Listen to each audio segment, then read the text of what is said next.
नमस्कार मित्रांनो, ठरलं तर मग या मालिकेच्या आजच्या भागात आज आपण बघणार आहोत. मानसी म्हणते की सायलीताई, तुझं घर किती सॉलिड आहे गं. मी असं घर फक्त पुस्तकांच्या चित्रामध्येच बघितलं होतं.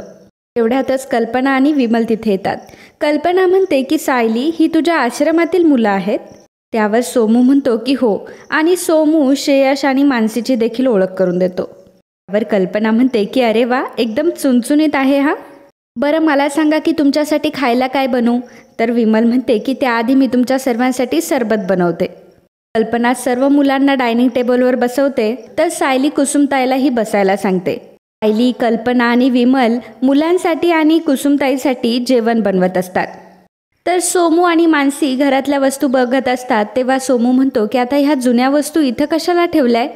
यावर मानसी त्याला समजून सांगत असते की अरे, जुन्या वस्तू खूप महाग असतात आणि ह्या वस्तू फक्त श्रीमंत लोकांकडेच असतात. सोमू, श्रेया, मानसी एक एक गोष्ट बघत असतात, एका एका गोष्टीला हात लावत असतात. आणि हे सर्व अर्जुन वरून बघत असतो. अर्जुनला मात्र हे अजिबात आवडत नसतं.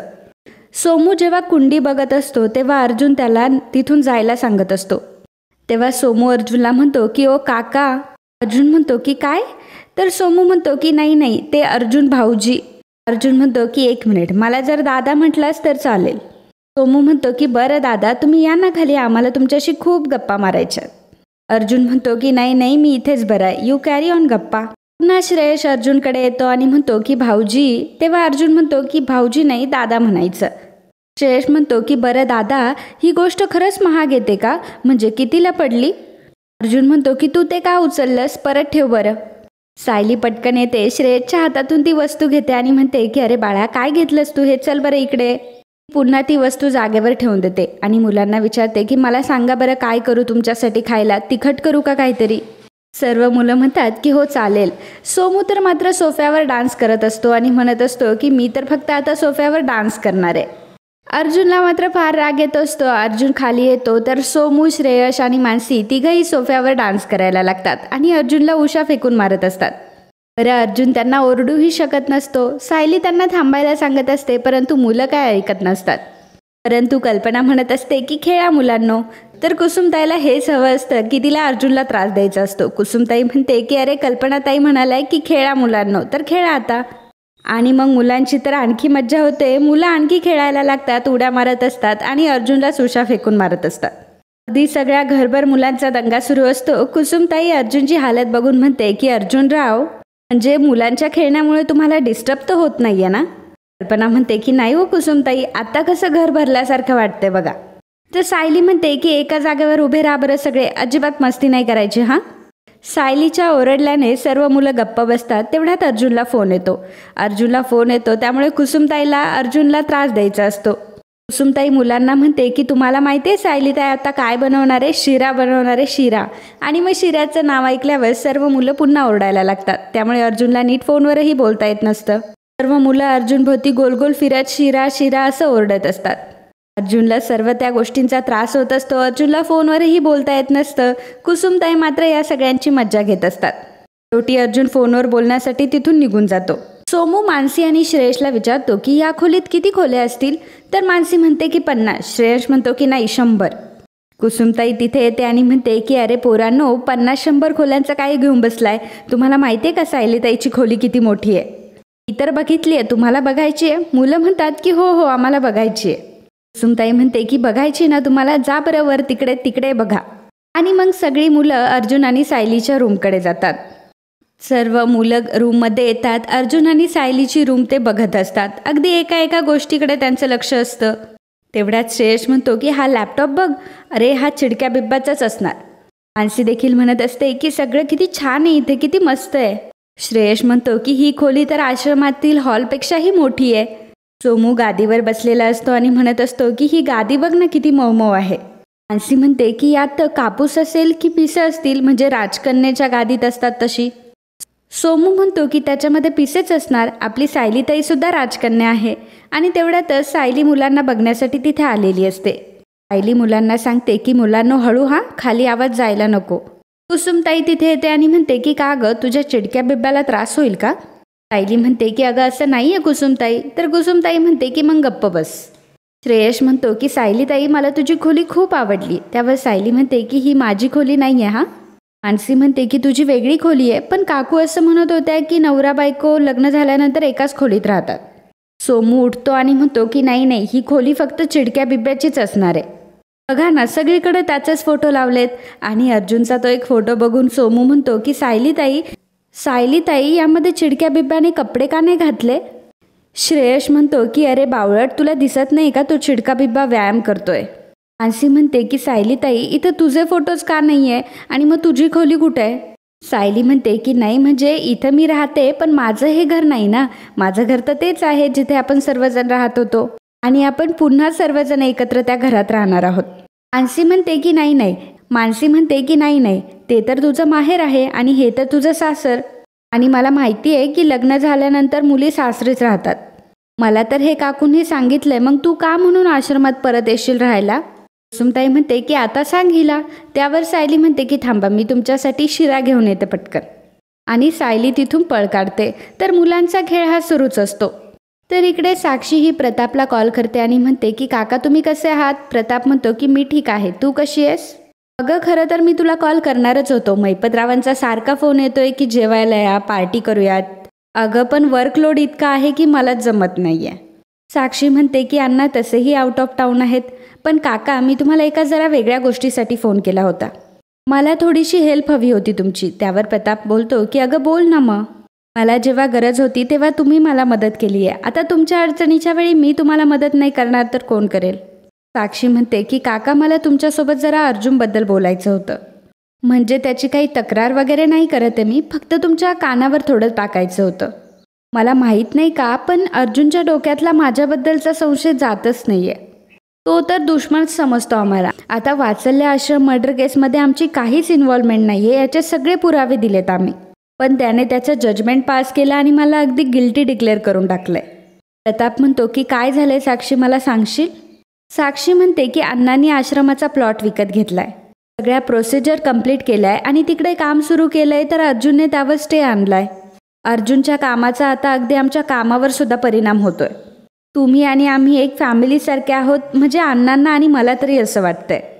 पण तरीसुद्धा इतके सगळे प्रॉब्लेम आम्हाला का फेस करावे लागत आहे. आमचे इन्व्हेस्टर खूप चिडलेत आणि अण्णाही खूप नाराज आहेत. आफ्टर ऑल करोडोंचं नुकसान होतं आहे ना. प्रताप म्हणतो की साक्षी बेटा तू अजिबात काही काळजी करू नकोस, आता जे करायचं ते मी करतो. साक्षी थँक्यू म्हणून फोन कट करते. तर इकडे मुलांनी अगदी रूममध्ये पसारा घालून ठेवलेला असतो. सोमू हा अर्जुनच्या पेपर्सवर चित्र काढत असतो. तर श्रेयश हा कपाटातून कपडे काढत असतो. श्रेयश मानसीला म्हणतो की ह्या चिडक्या बिब्याकडे बघ ना किती कपडे आहेत. मानसी म्हणते की हो ना, आपल्या आश्रमातले सगळ्यांचे मिळून सुद्धा एवढे कपडे होणार नाहीत. आणि अर्जुनचे एक एक कपडे तो बेडवर काढून ठेवत असतो.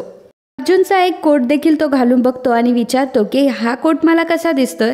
मानसी म्हणते की अरे किती भारी दिसतोय, अरे तू तर एकदम हिरोसारखा दिसतोय. तेवढ्यात सोमू म्हणतो की नाही अर्जुन सुभेदार सारखा दिसतोय.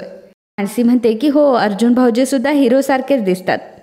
आणि मग अर्जुनचा कोट घातल्यामुळे सोमू हा अर्जुन झालेला असतो. तो मानसीला म्हणतो की भाऊजी मला दादा म्हणायचं, तुम्हाला कळत नाही का मी एक वकील आहे.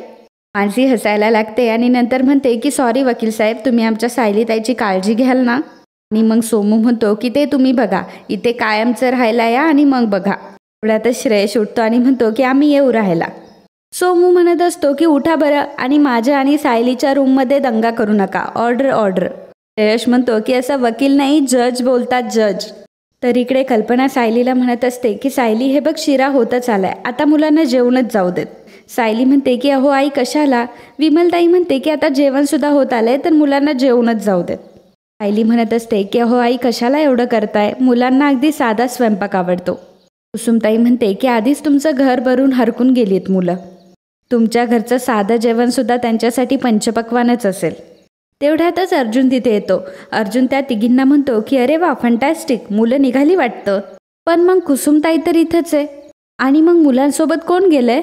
तर कल्पना म्हणते की कोणीही गेलं नाहीये आणि मुलं घरातच आहे आणि त्यांना जेवल्याशिवाय काय मी पाठवणार नाहीये. अर्जुन म्हणतो की गुड, पण मग मुलं आहेत तरी कुठे. कुसुमताई म्हणते की वर आहेत अर्जुन सर तुमच्या खोलीत. आता मात्र अर्जुनला फार टेन्शन आलेलं असतं. अर्जुन पटकन रूमकडे धाव घेतो. सायली म्हणते की आई मी पण जरा वर बघून येते, मुलांनी काही गोंधळ तर नाही घातलाय ना. सायली वर जात असते तेव्हा कुसुमताई तिला थांबवते आणि म्हणते की अगं सायली थांब, मुलं काहीच गोंधळ घालणार नाहीयेत. आपली मुलं किती शांत आहे, तू डाळीला फोडणी दे बरं. सायली म्हणते की हो देते कुसुमताई, पण पटकन बघून येते हां. कुसुमताई म्हणते की अगं सायली जर तू पटकन फोडणी दिली तर कसा पटकन स्वयंपाक होईल की नाही. अगं आपली मुलं भुकेली आहेत. तर सायली म्हणते की हो का, ठीक आहे करते मग मी. आणि मग सायली पुन्हा किचनमध्ये जाते. कुसुमताईचा प्लॅन अगदी सक्सेसफुल होत असतो. कुसुमताई मनात म्हणते की आता चिडक्या बिब्ब्याला मुलं अगदी व्यवस्थित सरळ करतील. आमच्या सायलीला त्रास देतोस काय, आता भोग आपल्या कर्माची फळं. तर रूममध्ये सोमू हा अर्जुन बनलेला असतो, त्यामुळे तो मुलांना म्हणत असतो की ठेवा माझा लॅपटॉप, माझ्या लॅपटॉपला अजिबात हात लावू नका. अर्जुन जेव्हा रूममध्ये येतो तेव्हा हा सर्व पसारा बघून म्हणतो की अरे बापरे हे काय चाललंय, आणि माझ्या लॅपटॉपला अजिबात हात लावायचा नाही, बंद करा बरं ते लॅपटॉप. परंतु मुलं आता सिरियस होण्याच्या ऐवजी त्याच्यावर हसत असतात. अर्जुन म्हणतो की अरे हसताय काय तुम्ही, लॅपटॉप बंद करा बरं पहिलं. अर्जुन मुलांना सांगतो की माझ्या रूममधून पहिलं बाहेर निघा बरं. मानसी म्हणते की पण आम्ही तर सायलीताईच्या रूममध्ये खेळतोय. अर्जुन म्हणतो की ही रूम माझी आहे, सायलीताईची नाही. पुन्हा हसायला लागतात. मुलं हसत असतात कारण अर्जुन जसा बोलत असतो तसाच अगदी सोमू ॲक्टिंग करत असतो. अर्जुन म्हणत असतो की मी जोक सांगतोय का तुम्हाला, तुम्हाला हसायला येतंय, तुम्हाला ऐकू येत नाही का मी काय म्हणतोय. आणि अगदी सोमू त्याची तशीच ॲक्टिंग करत असतो. मग अर्जुनचं लक्ष हे सोमूवर जातं, तर तो सोमूला म्हणतो की कोट काढ बरं आधी तू.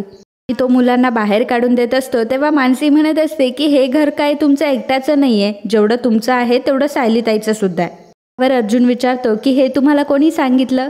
मानसी म्हणते की आमच्या काकूने सांगितलंय. अर्जुन म्हणतो की तुमच्या काकूंना काही कळतच नाही. सोमू म्हणतो की अर्जुन भाऊजी बघ काय बोलले, आपल्या काकूला काही कळतच नाही. सायलीही तिथे आलेली असते. तर अर्जुन म्हणत असतो की हे बघा मला भाऊजी म्हणायचं नाही, दादा म्हणायचं मला, कळलं ना. आणि मुलांचं आणि अर्जुनचं चांगलंच झोपत असतं. सायलीला मात्र हे बघून मज्जा येत असते. सायली सोमूला म्हणते की अरे सोमू काय वेडेपणा चाललाय रे. अर्जुन सायलीला म्हणतो की तू काय हसतीयस, सांग यांना माझा कोट काढायला. सायली म्हणते की सोम्या कोट काढ बरं आणि सरबत पिऊन घ्या. सोमू म्हणतो की मी आधी सरबत पिणार आणि मगच कोट काढणार. अर्जुन म्हणतो की अरे सरबत ड्रेसवर सांडेल आणि कोट खराब होईल माझा, तू कोट काढ बरं आधी. तर इकडे प्रताप म्हणत असतो की हा अर्जुन असा का वागतोय, त्याला चांगलं माहिती आहे की मी मैपतरावांकडून फायनान्स घेतलाय, तरी असा का करतोय, वेळ लागलाय ह्या मुलाला, थांबा आता मी याला फोन करून चांगलाच सरळ करतो. असं म्हणून प्रताप अर्जुनला फोन लावत असतो, परंतु अर्जुनचा फोन हा बेडवर पडलेला असतो. इकडे सायलीने मुलांना ज्यूस दिलेला असतो. सोमू म्हणत असतो की मी मोठा झालो ना मी वकीलच बनणार आहे. अर्जुन म्हणतो की हो का, त्यासाठी खूप अभ्यास करावा लागतो. अशी म्हणते की हो राहू द्या, आमचा सोम्या पण खूप हुशार आहे. तर सोम्या म्हणतो की सायलीताई तू ह्या चिडक्या बिब्ब्याला अर्जुन सर का म्हणतेस. अर्जुन म्हणतो की काय चिडका बिब्बा. मानसी म्हणते की सायलीताई नवऱ्याला तर अहो म्हणतात ना ग. अर्जुन म्हणतो की घ्या तुमची ओव्हर स्मार्ट किड्स. सायली म्हणते की तुम्ही त्यांना अर्जुन सर म्हणावं ना म्हणून म्हटले मी असं, चला बरं तुम्ही खाली चला. तर सगळी मुलं तिथून निघून जातात. सायली अर्जुनच्या हातामध्ये त्याचा कोट देते आणि म्हणते की सॉरी सर. तर इकडे प्रताप म्हणत असतो की अरे झालंय काय याला, बापाचा फोन सुद्धा उचलायला ह्याच्याकडे वेळ नाहीये, फार झाला आता याचं, घरी जाऊन आता याला फैलावरच घेतो. कुसुमताई ही अर्जुनच्या जखमेवर मीठ चोळायला आलेली असते आणि ती अर्जुनला म्हणते की अर्जुन सर खूप त्रास दिला का हो मुलांनी तुम्हाला. पण हां आम्ही लवकर घरी नाही जाणार बरं का, तुमच्या आईंनी आम्हाला जेवायला थांबून ठेवलंय ना, त्यामुळे संध्याकाळपर्यंत तरी तुम्हाला हा कल्ला सहनच करावा लागेल. त्यासाठी माझ्याकडून तुम्हाला शुभेच्छा. आणि मुलांनी काढलेलं चित्र कुसुमताई अर्जुनला भेट देते. आणि मित्रांनो आजचा हा भाग इथेच संपतो. पुढील भागात आपल्याला पाहायला मिळणार आहे अस्मिता आणि पूर्णा आजी जेव्हा घरी आलेल्या असतात त्याच वेळी मुलांचा धक्का लागतो आणि पूर्णा आजीच्या हातातली पूजेची थाळी खाली पडते. पूर्णा आजी म्हणते की काय हे आणि कोण आहेत ही मुलं. सायली म्हणते की पूर्णा आजी ह्या आमच्या आश्रमातली मुलं आहेत. अस्मिता म्हणते की हे घर आहे की बाजार आहे. सायली म्हणते की त्यांच्या वतीने मी तुमची माफी मागते. पूर्णा आजी कल्पनाला म्हणते की सांग तुझ्या सुनेला, वाटेल त्या लोकांना मी माझ्या घरात येऊ देणार नाही. सायली ही खूप रडत असते तेव्हा श्रेयश, मानसी आणि सोमू तिघही म्हणतात की सॉरी सायलीताई, आम्ही या घरात परत कधीच येणार नाही. अर्जुन जेव्हा पूर्णाजीला बोलायला जातो तेव्हा पूर्णाजी म्हणते की ती मुलं या घरात येणार नाही म्हणजे नाही. सायली म्हणते की ठीक आहे, मला जर त्यांची आठवण आली तर मी जाईल त्यांना भेटायला, पण मुलं परत कधीच इथे येणार नाही. सायली ही खूप रडत असते आणि अर्जुनला बघूनही खूप कळवळा वाटत असतो. तर मित्रांनो, असेच ठरलं तर मग या मालिकेचे डेली अपडेट बघण्यासाठी आत्ताच आपल्या चॅनलला सबस्क्राईब करा. आणि आजचा हा भाग तुम्हाला आवडला असेल तर व्हिडिओला लाईक आणि कमेंट करायला अजिबात विसरू नका. धन्यवाद.